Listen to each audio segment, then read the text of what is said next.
1 ঘন্টা কেউ যদি আল্লাহর সৃষ্টি নিয়ে চিন্তা করে, সেটা সারা রাত তাহাজ্জুদের সালাত অফার করার চেয়ে উত্তম।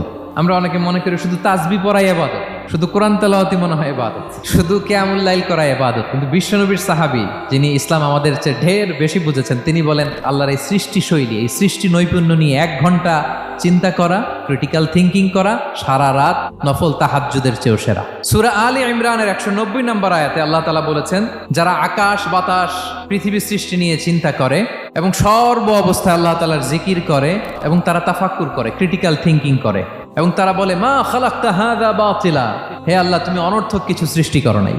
মনে রাখবেন, এই পৃথিবীতে আল্লাহ তাআলা অনর্থক কোনো কিছু সৃষ্টি করে নাই, করেছে যেটাই সৃষ্টি করেছে এর মধ্যে মানব কল্যাণ আছে না নাই? আল্লাহ তাআলা আমাদের জন্য কল্যাণ রেখেছেন। এবং এই আয়াত যখন নাজিল হল, বিষ্ণু ঈসা ইসলাম বললেন ওয়াইলুন লিমান কারাআহা ওয়া লাম ইয়াতাফাক্কার ফিহা, ধ্বংস তাদের জন্য যারা এই আয়াত তেলাওয়াত করে কিন্তু এই আয়াত নিয়ে চিন্তা করে না, গবেষণা করে না।